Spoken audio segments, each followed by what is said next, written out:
Salam dostlar, hər kəs salamlayıram. Deməli, bu günləri gələrkən yolda Sevinç Telman qızının proqramını izləyirdim.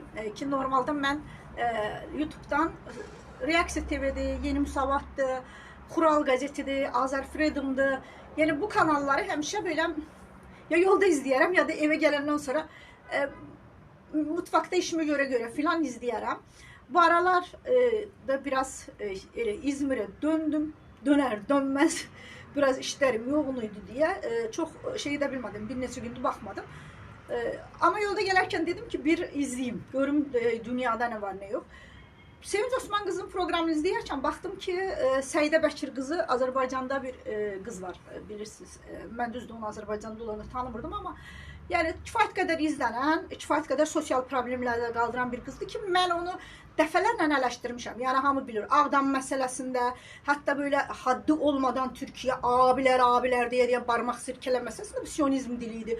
Bunu filan çox eləşdirmişəm. Yəni hər kəs haddini biləcək. Yəni Türkiye barmaq sirkələnəcək bir devlet değil. Bu başqa mövzu. Amma bugün baxdım bu qız danışır. Dedim ki görüm nə məsələdir. Girdim, incələdim, baxdım ki Rəqsanə İsmailova çok büyük bir terbiyesizlik yapmış ve hadsiz bir video çekmiş.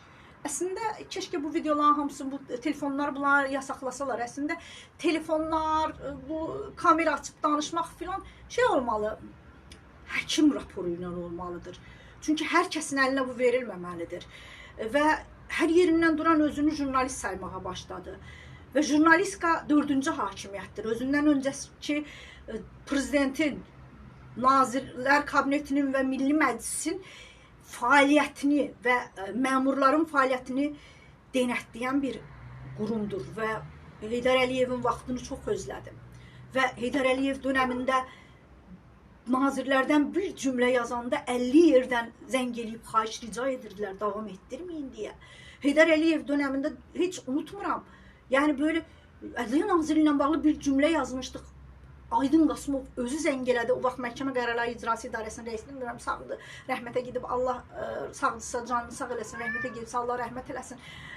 Və biz həbsxanalara götürdülər. Bütün həbsxanaları gəzdik. O vaxt Fatih Qəhrəmanlı, Camal Əhmədov, Amonçular, bunların hamısı ilə reportajlar yapdıq.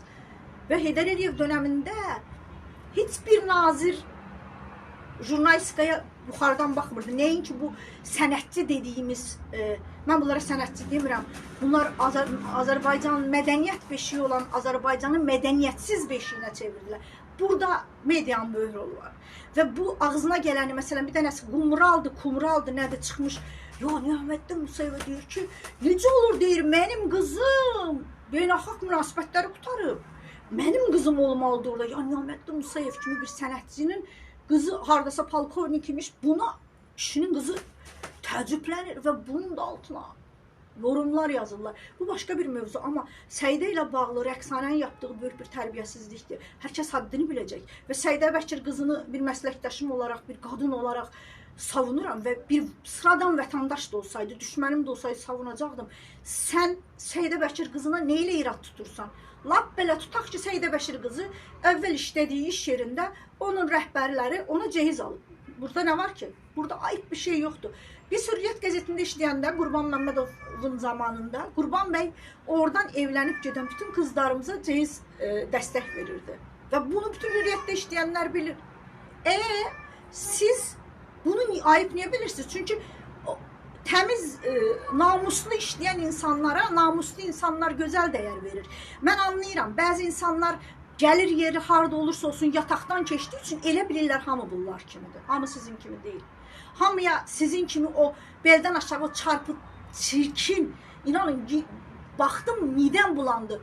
Zevgimizi korluyorsunuz, zevgimiz o yana. O çirkin heyvere bacaklarınızla gelip çıkmışsınız 50 yaşa. Yaşınızı aşağıya dartmakla değil, nəvələriniz mikrofon götürüb oxuyur.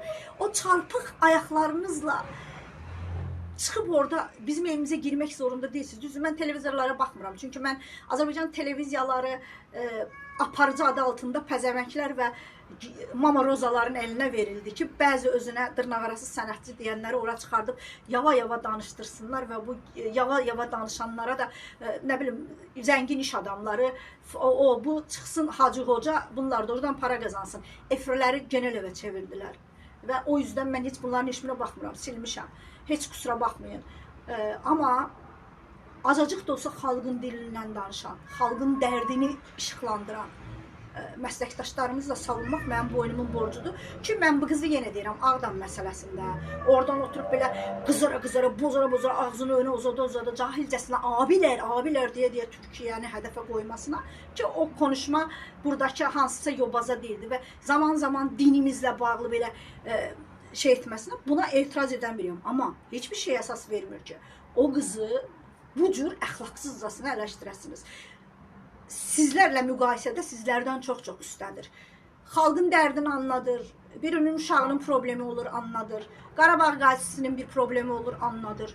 Ola bilər, hardasa bir yanlış bir kəlmə işlədə bilər, onu da biz qəzetçilər ancaq eləşdirə bilərik. Kimsənin bir-birini ümumiyyətlə qəzetçilər bir-birini eləşdirə bilər. Çünki işimiz budur, bizim işimiz budur. Siz də gedib mikrofonunuzu alın, kimin qabağında istəyirsiniz oxuyun. Toylara sizi çağıran o millət qudurtdu. Gedib borc aldılar, sizi çağırdılar.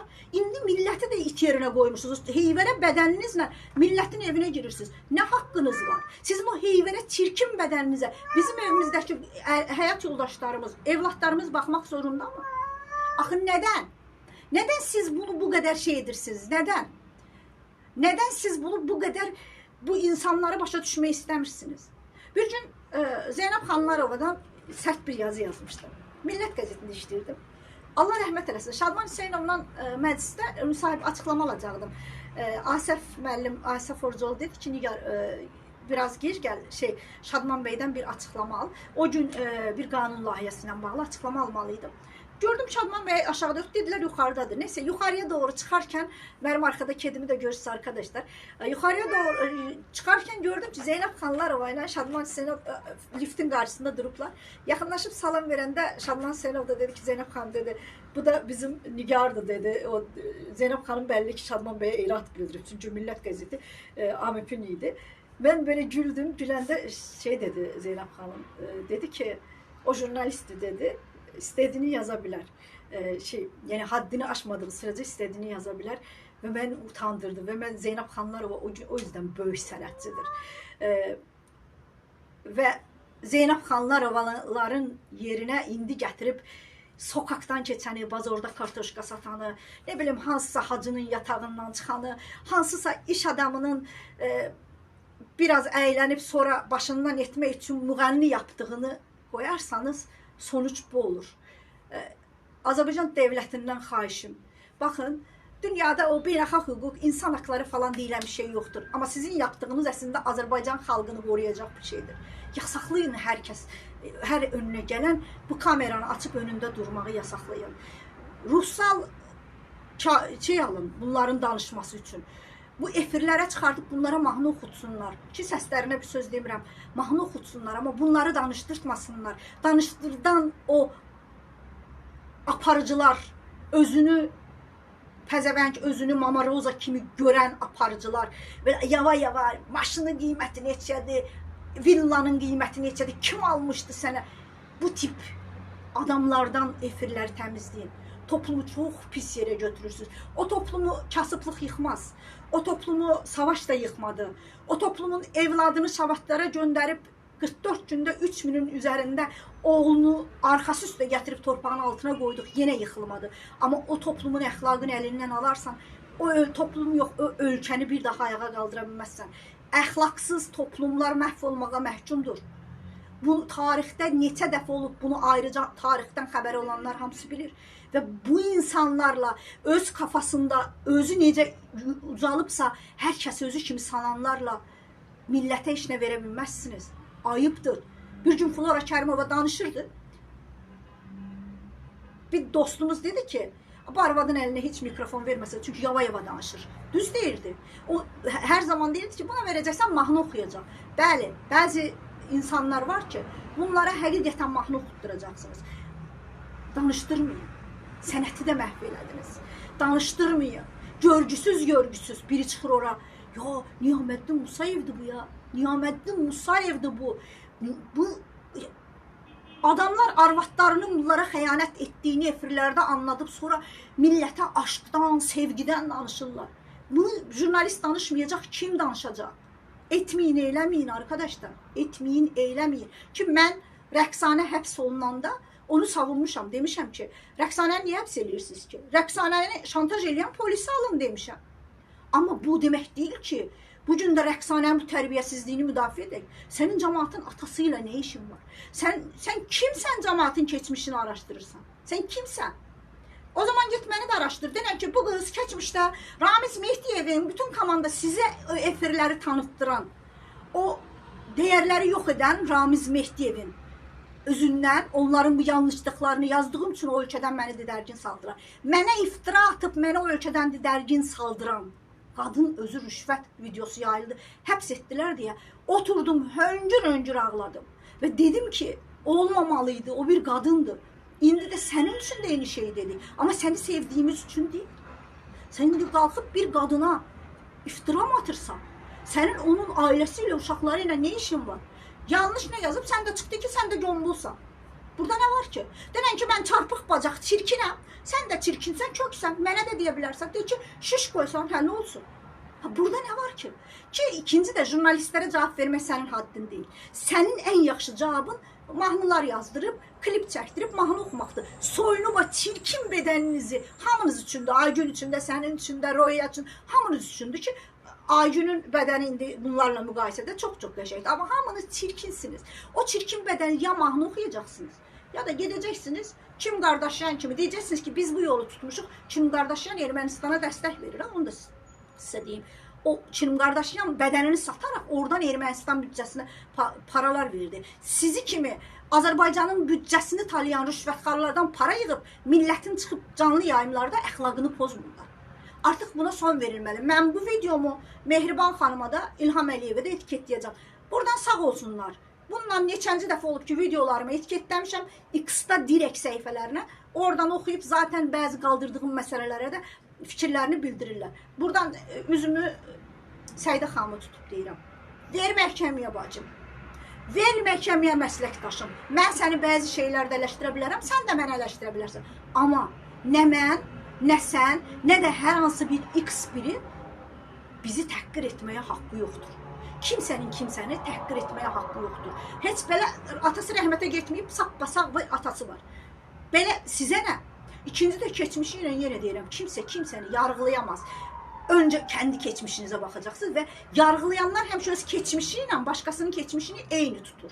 Eyni tutabilmezsiniz. Eyni tutabilmezsiniz. Lap belə bu kızın belə əri yoxdur ki, uşağı var.